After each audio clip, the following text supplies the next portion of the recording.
I'm not entirely sure if I talked about the intro in the last video. And the intro is fine, although it is really one of those ones you can basically just skip. Not because it's bad or anything, but just because it's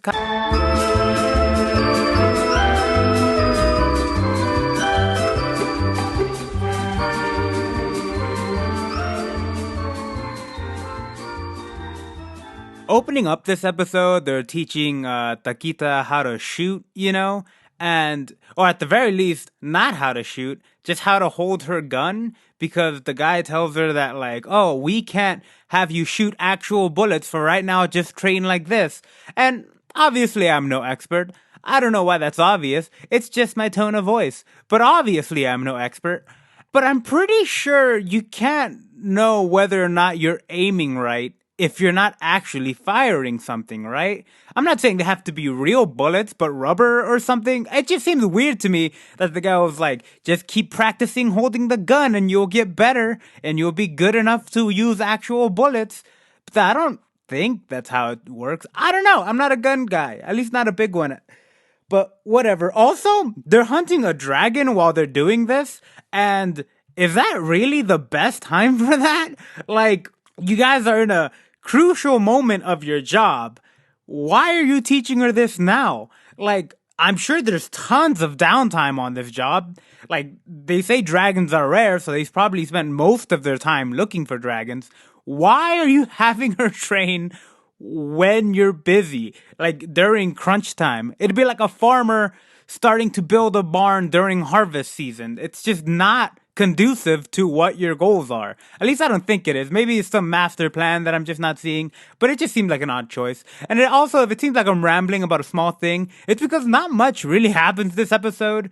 They're oiling the dragon for like 2 days straight, so everyone's exhausted about it.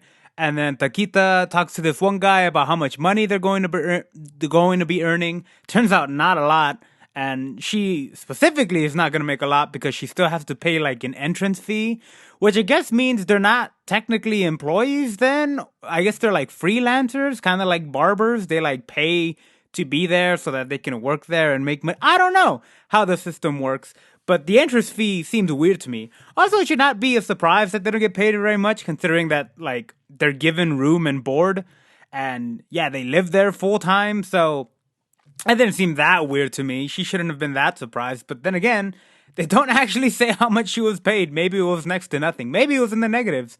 They did talk about still being in the red after even that dragon, so we'll see. I mean, the cost of running a ship alone must be pretty high, right? Anyway, so like they're done oiling the dragon, and then like she walks out, and then she spots like this small creature thing.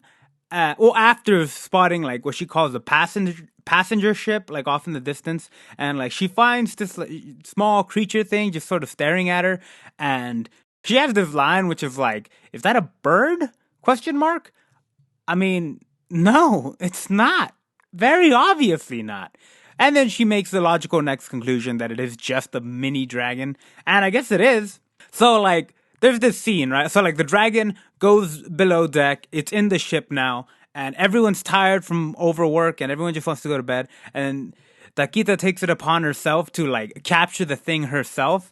And that scene alone made her my new favorite character. I didn't really have one the first episode, but I think I have one now, and I think it's Takita. Just I like go get it attitude type of people, like the people that are just like, I'm handling this.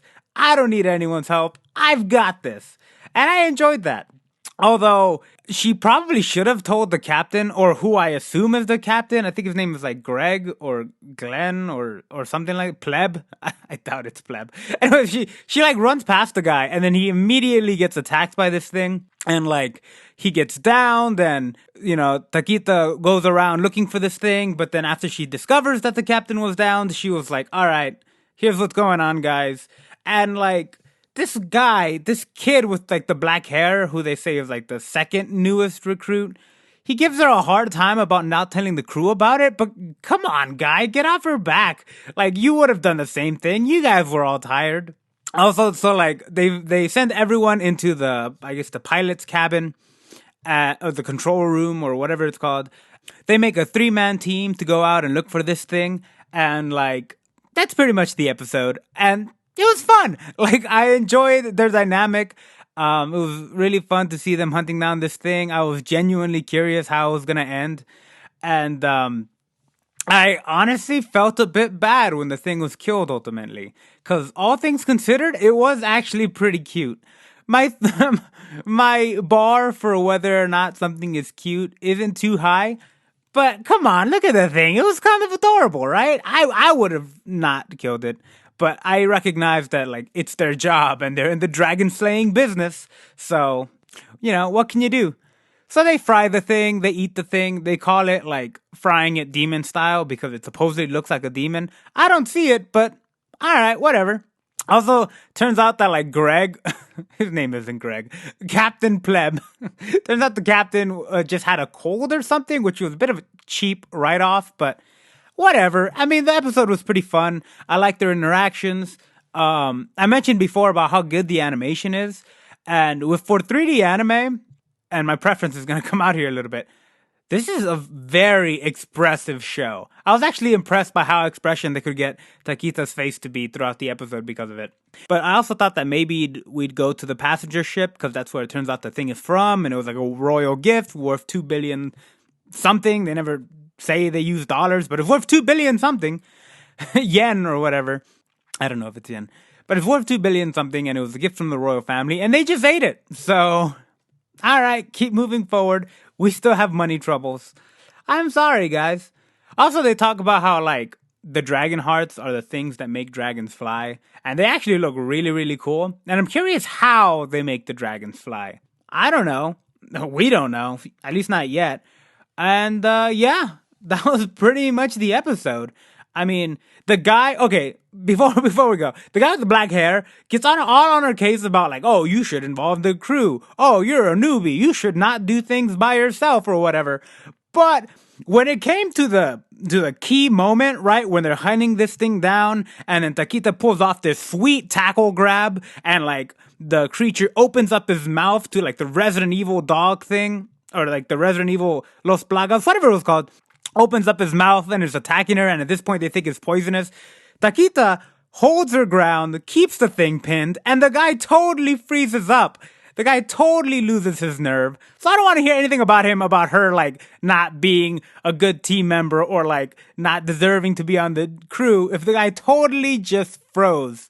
But that's whatever. I did not like that guy in this episode. I'm sure he's going to be a fine character. They tease that like he's got some real important reasons for being on the ship because he gets on her case about not having a real reason to be on the ship.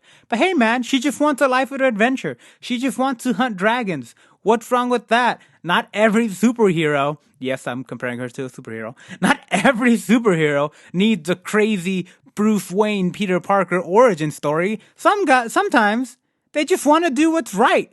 Just look at Booster Gold. Well, Booster Gold isn't the best example of that. But I'm not saying not everyone needs a crazy origin. Sometimes you just want to do the right thing. Like Camilla Khan. There we go. Anyways, guys, that's about all the time I really have for this episode because that's really all I have to say about this episode. But I enjoyed it. Not much really happened, but it is a fun series. Takita's more likable this time around. Not that she wasn't in the first one. And yeah, it was pretty good. Have a good day, guys. Be safe.